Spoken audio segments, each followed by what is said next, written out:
Social Action Australia tries to examine issues, and then having examining the issues, then tries to act on them with a solution. Australia is facing a very important problem, or potential problem, that is the onset of regionalisation, where Australian states will be subdivided as part of a balkanisation political process.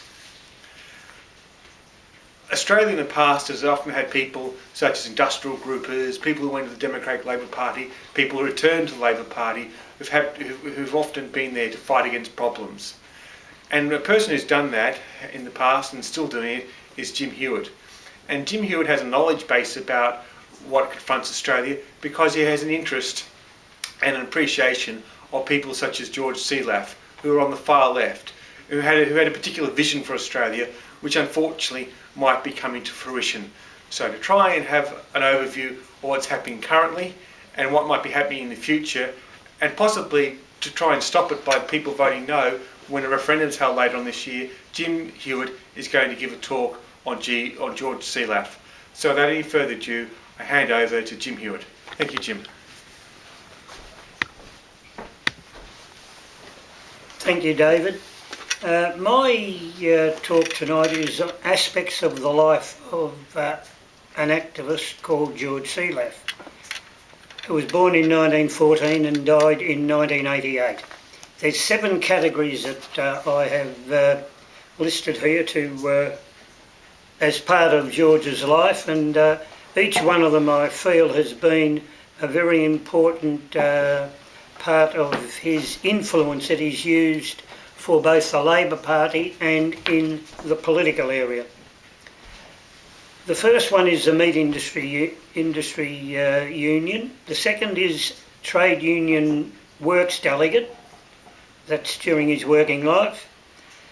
The Communist Party activist. The AMIEU, that's the Amalgamated Meat and Industry Employees Union, as secretary. The Victorian officer, the arts officer for the Victorian Trades Hall Council and the Australian Council of Trade Unions. The 6th is the Footscray Historical Society, and the 7th being the changes to the Constitution and George's role in that very important issue that we're facing in the current times. William Inglis Meatworks was exporting frozen meat in 1892 to the goldfields of Western Australia, the Imperial Forces in South Africa, and also to Britain. It operated from the Newmarket freezing works provided by the Victorian government. Because the facilities they were using were inadequate, they sought to have the government expand the works. The government refused the request in 1903. So Inglis acquired 16 hectares of land in Footscray across the Maribyrnong River from the Newmarket processing works and the stockyards. The Footscray Council voted unanimously to support Inglis by building the meat and freezing works to process 3,000 sheep, 40 cattle and 30 pigs a day. The Inglis works expanded to become the largest sheep processing works in the Southern Hemisphere, which employed 2,000 workers during the season, reducing to 500 in the off-season. The Inglis Meatworks was one of the largest employers in the Footscray area for over 50 years. The company also provided housing in Newell Street for some of its employees, mainly foremen, tradesmen and a few leading hands. There were some arguments about the merits of being so dependent on the company by renting their housing. Prior to the First World War in 1914-18, the processing of locally grown meat was mainly for domestic consumption. As meat was highly perishable, therefore the number of processors were limited to a few city abattoirs, some small canning firms and slaughterhouses in country towns. The killing and processing of the animals was done by skilled tradesmen called slaughtermen and assisted by labourers, with women making other products such as sausages and pickled meats. After the war, as the industry became more industrialised, Small-scale processing gave way to factory production. The Footscray Imperial Freezing Works was the start, with the trade market seeking to service markets in other parts of the world. Many changes were introduced into the processing of meat products, such as mechanised slaughtering, the chain system for processing lambs and sheep. This was to break the industrial strength of the export slaughtermen. Before the mechanisation of meat processing, the Butchers' Union in the 19th century was a respectable trade association with a motto, defence, not defiance. By the 1920s, the AMIEU had become a militant industrial association with well-established shops committees and used the Butchers' Journal to argue on any issues they thought were against the interests of their members. During 1930-31, most unions put up little resistance to the pay cuts of up to 15% imposed by the employers and the state government of Victoria. The export slaughtermen, influenced by the militant minority movement, opposed this action and went on strike against every attempt to cut their wages. This led to a confrontation between union officials and the militant members of the Conservative Federal branch of the AMIEU, attempting to take over the Victorian branch of the union. The militant export section became isolated from the AMIEU leadership, the non-union sector of the industry and the trade union movement, who were made timid by the Depression. George Sealeff was influenced by his experiences after leaving school at 13, and prior to the Depression, which started in the late 1930s, his father spent £50 for a deposit on a block of land at a place called Lyndhurst South, now known as Skye. From the age of 15, he worked on clearing the block, trying to scratch a living from it. He also had part-time work in the market gardens in the area on a day-to-day basis, picking peas or at whatever work was available. The wages at that time in the country were 1 shilling or 10 cents an hour. After the age of 16, he was able to get the dole on occasions, depending on the availability of work. However, during that time, he never earned a full week's pay. After 9 years of being employed or unemployed or on the dole, he finally obtained a job in the middle of the 1930s at the Angus Meat Works in Footscray, where he earned his first week's pay. Sealeff gained his first job at the Angus Meat Works when he started work in the margarine department on Oaks Day 1936 for 2 weeks on a pay rate of £4 a week. However, the second in charge of the margarine department found him a full-time job with the yard gang, which was pretty dirty work, but it was the lowest paid section in the works. The meat works was situated in Ballarat Road on the Footscray side of the Maribyrnong River, opposite the Flemington Racecourse. It was reportedly the largest lamb processing works in the Southern Hemisphere. At the height of the processing season, employed about 2,000 workers from Footscray and surrounding suburbs.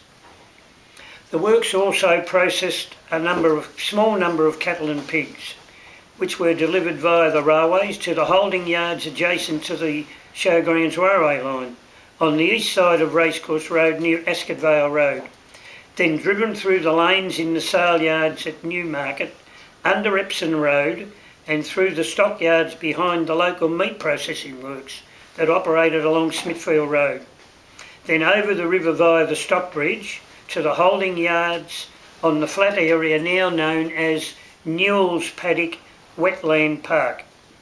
Below the meat works, which was situated on the hill and has now been developed into a housing estate and includes Sealeff Square, which was formerly known as Red Square during the life of the meat works. An activist from his early years, after being under the influence of Don Rowntree, the president of the Butchers' Union, Sealeff was already a member of the Communist Party of Australia at the start of the Second World War. as it was then respectable to be a party member because of the support given to the working class in their struggles against the bosses and the meat monopolies who controlled the industry, where workers were exploited, poor working conditions, low rates of pay and long hours of work.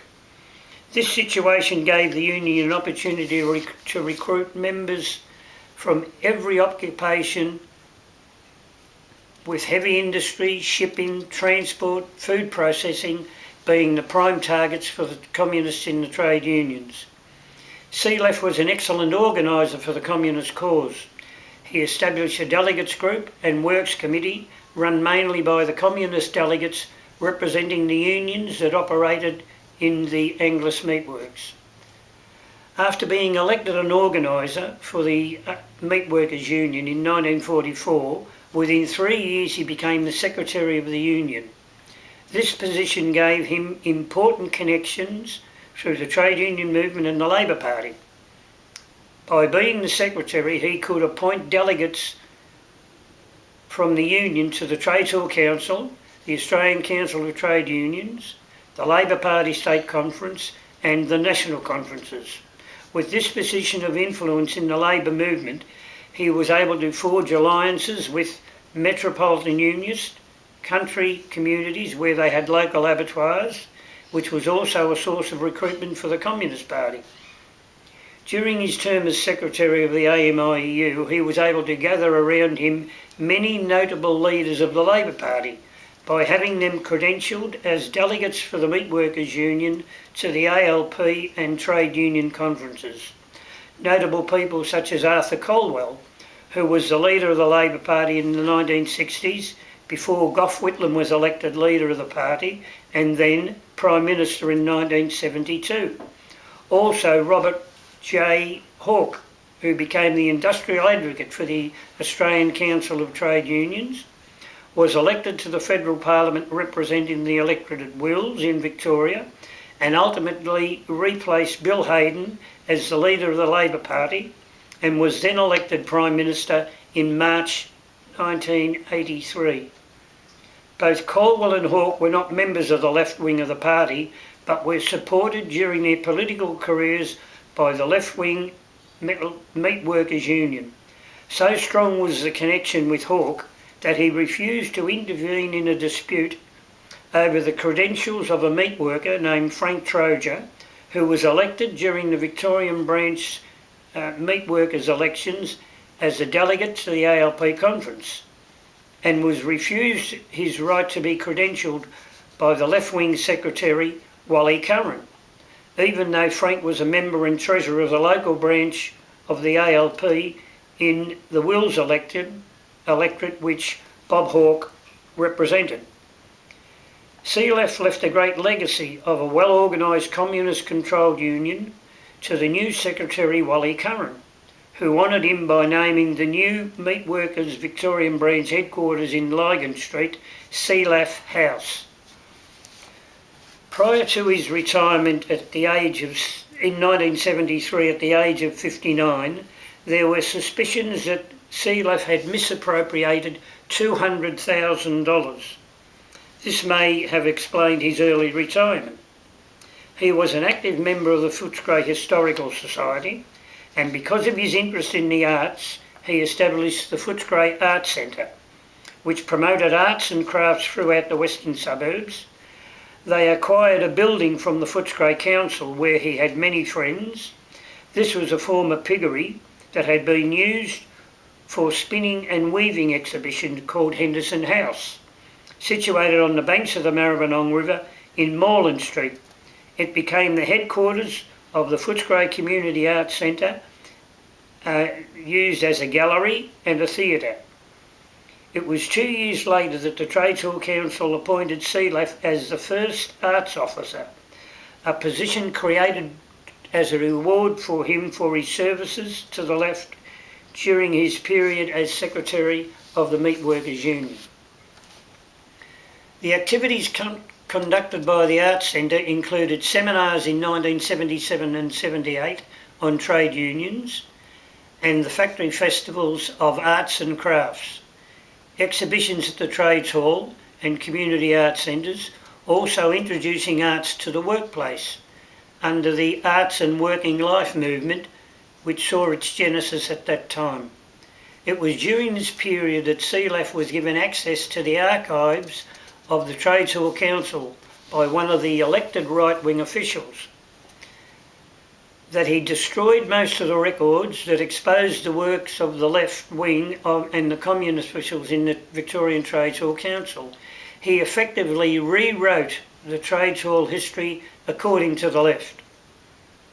There were some views around during the time of CLAF's secretaryship of the Meat Workers Union that he built a close relationship with the Edgeley family, which made regular trips to the Soviet Union to organise visits to Australia of the Russian ballet and other entertainment groups to promote closer contact with local cadres through the Russian-Australia Friendship Society, and assisting in raising money for their friends in the left-wing unions to fund the election campaign against candidates in the right-wing unions and for other communist and political and industrial cases such as the peace movements and other anti-war protest groups.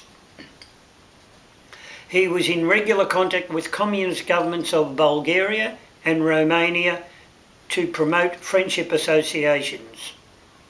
During his time as secretary, the split occurred in 1955 of the Labor Party, caused by Dr. H.V. Evatt, who was encouraged by the left and alleged that outside influence were trying to take over the Labor Party through the activities of a secret group within the trade unions, which he identified as the Movement, headed by B.A. Santa Maria and supported by Dr. Daniel Mannix, the Catholic Archbishop of Melbourne.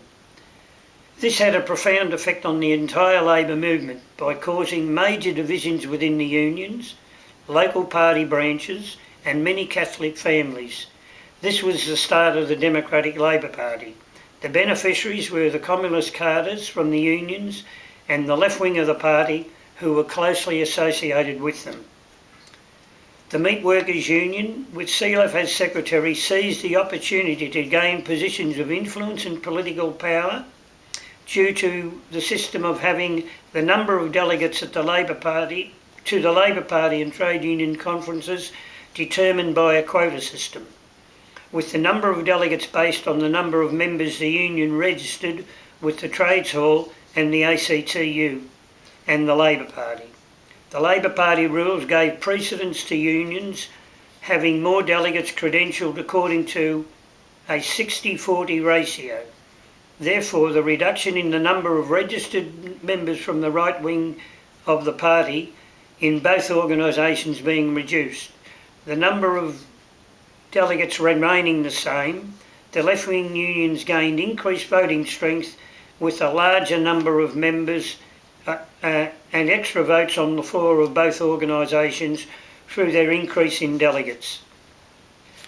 The union at CLAF's time would have had 12,000 members, with the Angus Meatworks being the largest membership.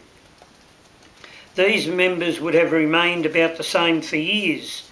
However, the closure of the meatworks in the western suburbs of Melbourne and many country towns, the union decreased to about 2,000. To retain numbers, the delegates, the union had registered 4,500 during those years. Also out of the split in Victoria came a left-wing group calling themselves the Trade Union Defence Committee, which published a journal called Scope. This was used to advertise and promote issues the left considered important in their attack on the right-wing unions and the Labor Party and other political propaganda against governments of all persuasions. Scope was distributed through the Labor movement by the left-wing unions and ALP branch members. This Trade Union Defence Committee group consisted of such unions as the Plumbers Union, the Vehicle Builders, the Food Preservers, the Tramways Union, the Victorian Railways Union, the Electricians Union, the Amalgamated Engineering Union, the Sheet Metal Workers and the Boilermates and Blacksmiths, and many other small unions under the influence of the left. One of the more interesting operations carried out by the Meat Workers Union under the leadership of CLEF was the editing, printing and distribution of Frank Hardy's book, Power Without Glory, a book which was a veiled attack on John Wren, a leading Catholic businessman from Collingwood who had influence in the gambling and local council issues in the Richmond, Collingwood municipal areas and in the Catholic Church in Melbourne, led by Archbishop Daniel Mannix, who was seen as one of the most influential church leaders in Australia at this period in our history.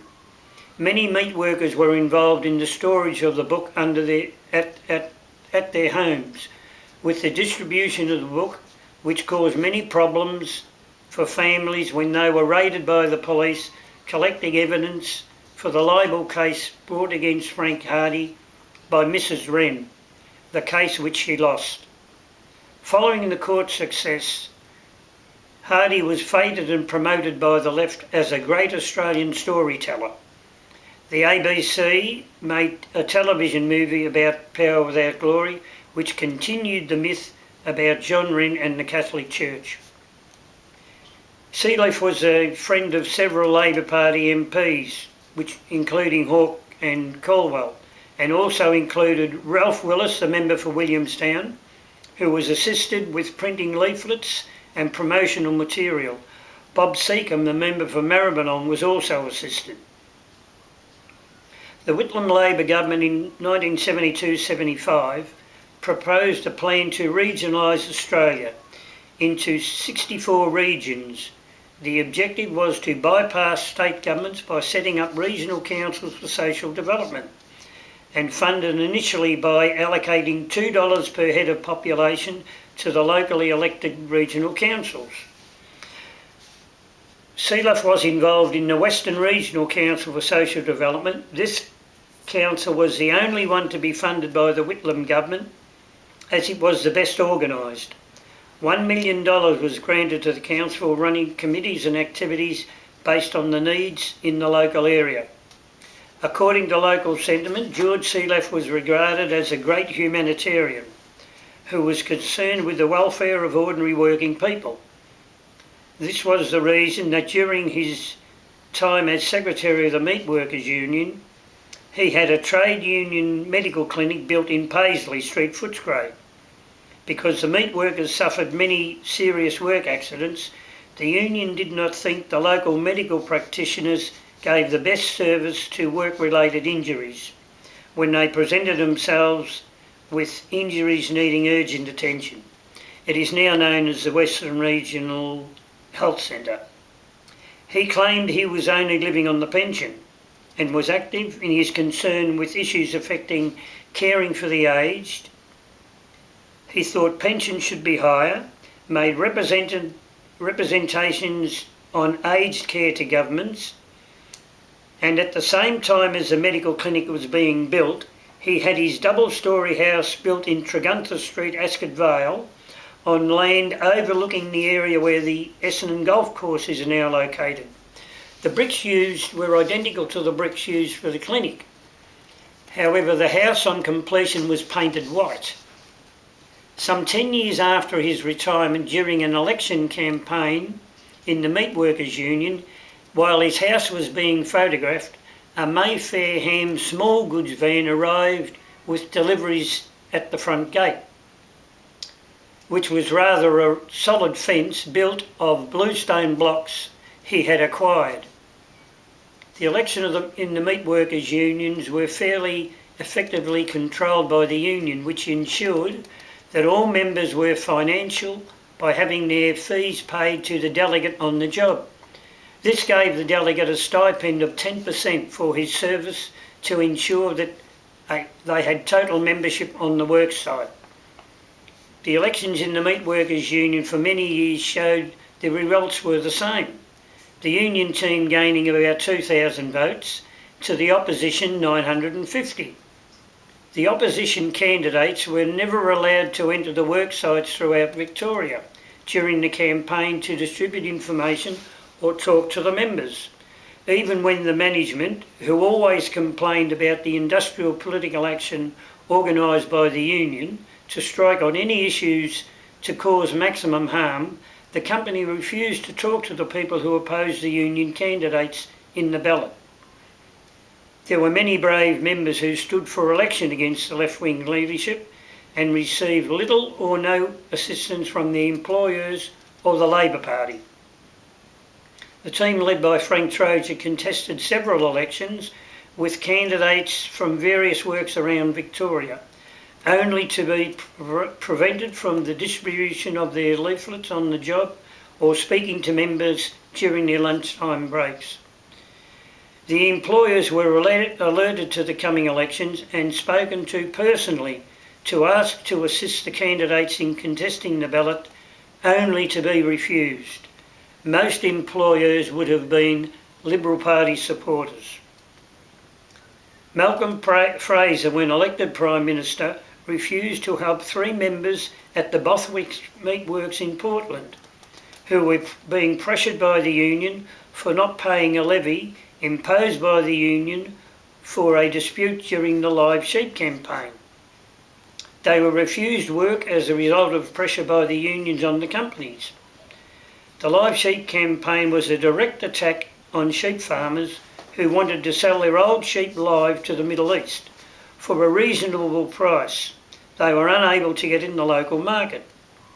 This put a floor price in the industry and gave farmers regular income for their sheep. The union claimed the sheep could be processed locally. However, this was not possible, as the people in the Middle East wanted live sheep because they had no freezing works large enough to handle the storage in such a high temperature climate. It was reported that Sealaf was a confidant of H.C. Nugget Coombs, who was the former governor of the Reserve Bank and had served under 7 prime ministers during their terms of office and was in a very influential position.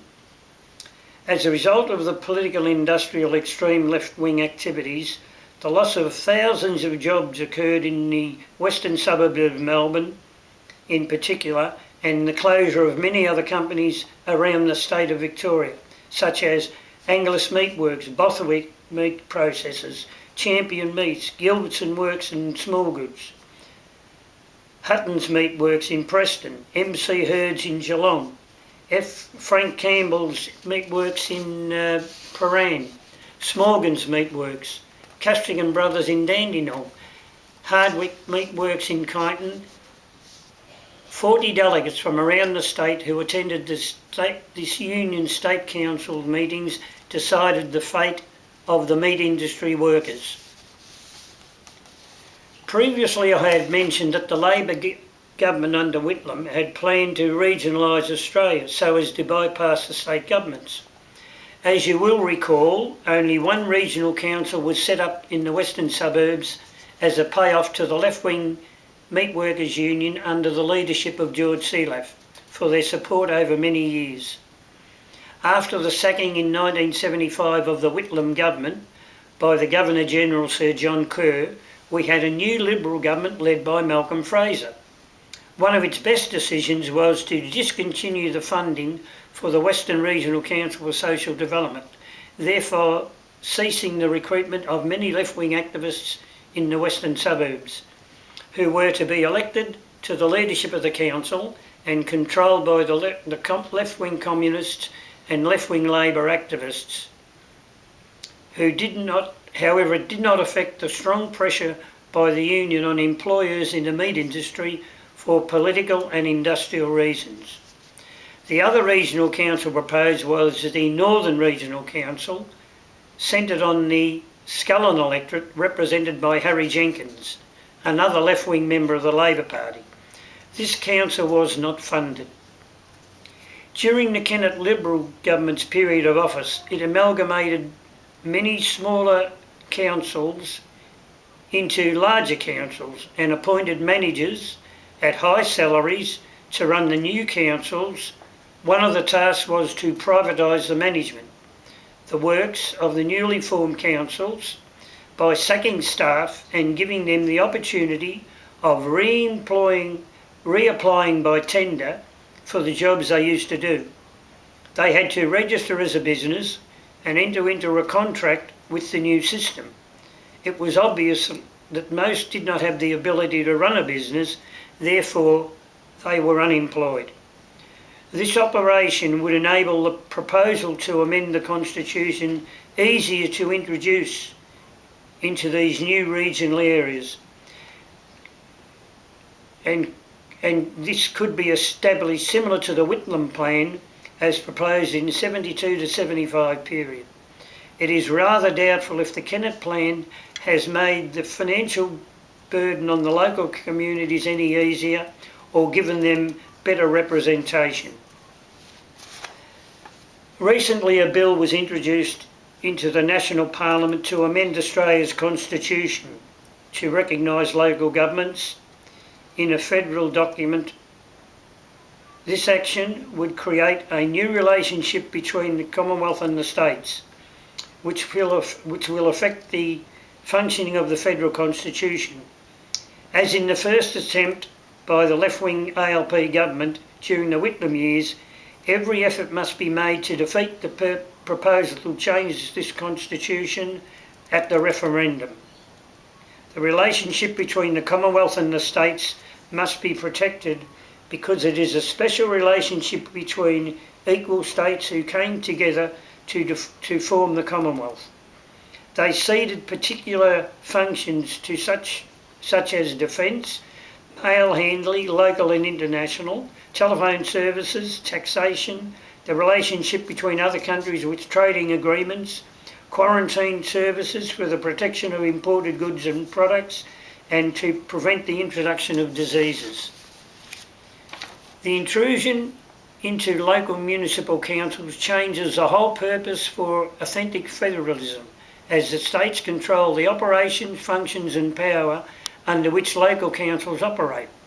It could be said that this proposal seems to be a planned move to have centralisation as the underlying objective, with the Commonwealth aiming to bypass the states. If the Commonwealth thought states were not cooperating on important policy matters, as the Commonwealth gained more control over the activities of the municipal councils, they could undermine the authority of both state and municipal governments.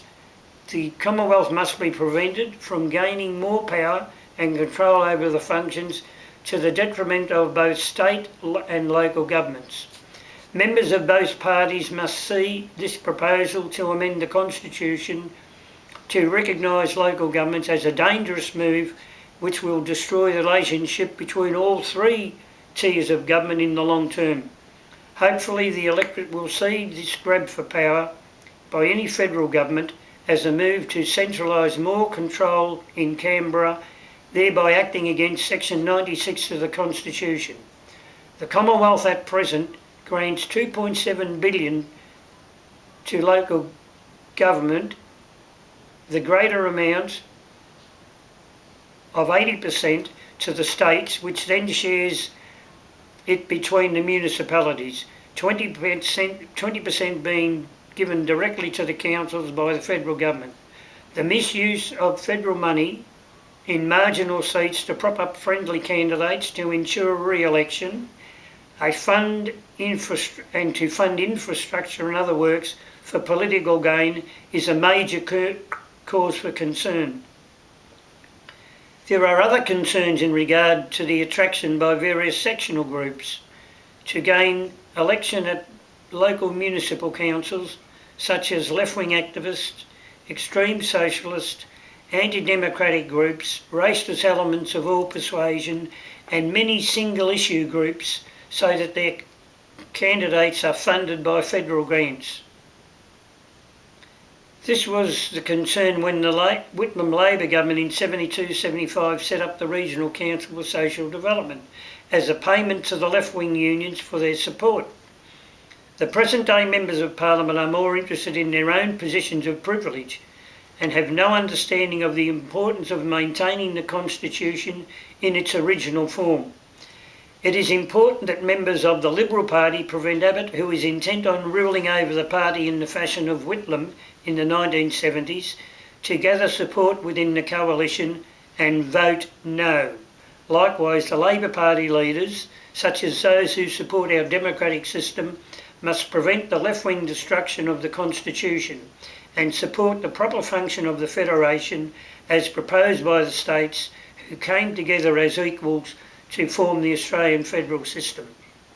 The only way to protect the Constitution is to defeat this referendum, which is a cynical attempt to centralise more power in Canberra against the best interests of the electorate and at the expense of the administration of the states who have the rights according to the powers granted to them.